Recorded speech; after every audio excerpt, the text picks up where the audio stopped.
Hey guys, thanks for watching Doing Life with Jenny. I'm not mad or drugged up. I am sick. I've had like a sinus infection and or allergies, but here we are making a video today. Today, I'm explaining more things you need to know before you visit or move to Mexico, and today is all related to numbers.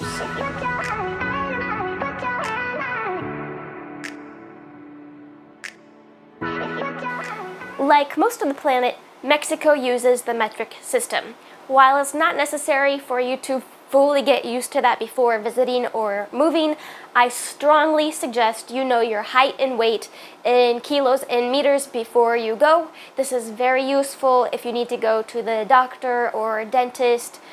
Especially if it's more of an urgent visit, you may not have the ability to sit there and pull up a converter on your phone.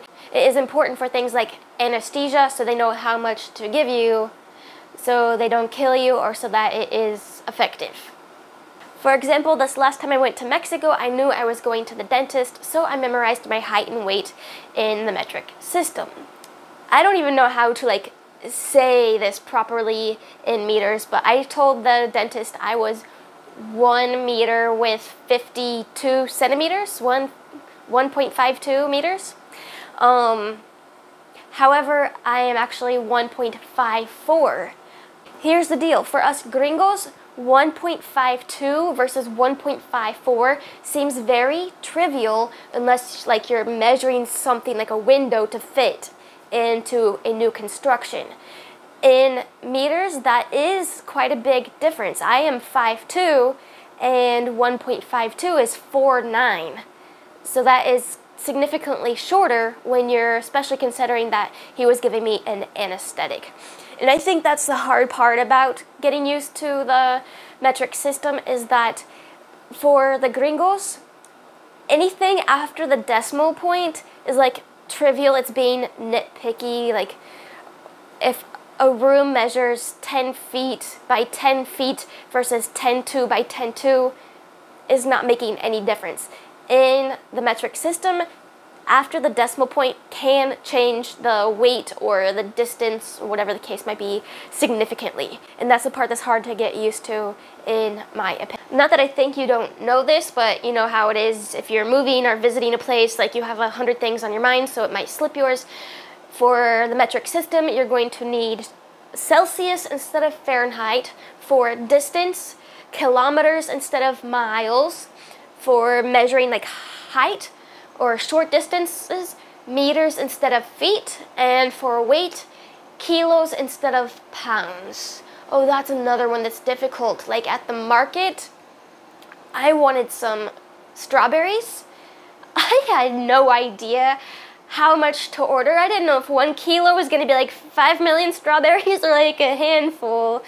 I did get too many strawberries, but one day at a time you'll get used to it. Another thing you need to get used to in regards to number is telling the time. They do use military time in Mexico, not for hey, what time is it? They'll say 6 a.m. or 6 p.m. But anything that's a schedule, like a bus schedule, a movie schedule, will be in military time. So you want to get to the point where you're not having to count on your fingers to figure out what time is what. It just makes things a little easier. On a similar note, in Mexico, as well as many countries, they write the date backwards. So if you see 2-3-2022, that is not February 3rd, that is March 2nd. Keep that in mind, otherwise you might be going months early or months late to your appointment or get together. Talking about the calendar, their days of the week start with Monday. So whenever you look at the calendar and you see the far left, that is Monday, not Sunday. So figure the days out accordingly. Otherwise, again, you're going to miss an appointment or something else that might be important. The rest of the video has to do with climate. So again, they use Celsius, which I think you'll get used to because you know what the temperature feels like in Fahrenheit. So all you have to do is pull out your phone and look at the weather for the day. You can say, oh, it's 20 Celsius. That feels roughly like blank in Fahrenheit. I think you can get used to that over time quite easily. So in investigating to visit or move to Mexico, you may see that AC and or heating is not listed as an amenity. Don't get your panties in a bunch, okay? In central Mexico, as well as I believe in the south, if it's a mountainous area in the south, the weather is perfect. It's not super hot nor super cold. I'm going to put several cities as examples on the screen, but you can see like 70s, 80s might be the high year-round, and maybe 40s, 50s might be the low year-round. So nobody's going to freeze or burn. Okay? There are cities that do get quite warm or quite chilly. In those cities, maybe you do want to have AC or heating. You're never going to find central air or central heating. Their homes are just not built like that. If you have AC, it's going to be like a wall unit. I'll insert a picture. And if it's heating, you might have a radiator or some kind of space heater.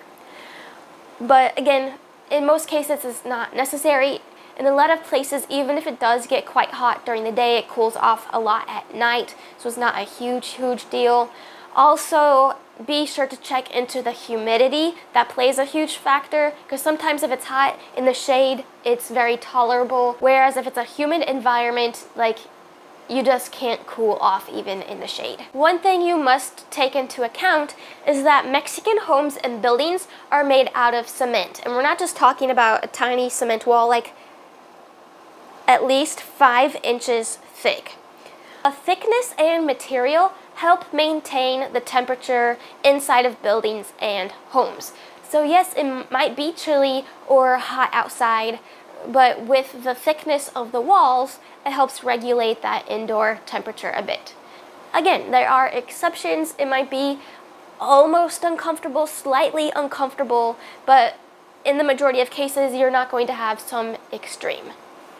So please stop judging Mexico. Oh, I can't believe they have AC. It's honestly not needed in the majority of places. If it gets a little warm inside, if you can open a window on one side of the home and then the opposite, and have a fan especially, that cross ventilation is going to make it quite comfortable. A lot of people have the wrong idea that, oh, you're going south to Mexico, it must be hot. Because within the US, the farther south you go, the hotter it gets. But Mexico's elevation is very high in most cases, which is why the temperature is very pleasant most of the time in most of the places. So don't be that person that thinks, oh, I'm moving to Mexico, it's going to be hot, I better get rid of my long pants and my sweaters and my jackets. No. You are going to need them, okay? The last thing you need to know is that Mexico does not have 4 seasons, it has 2, the rainy and dry season. In central and southern Mexico, the rainy season is around May, June until October, November. I honestly couldn't tell you about the north. I don't have much experience in the north, but you can Google it.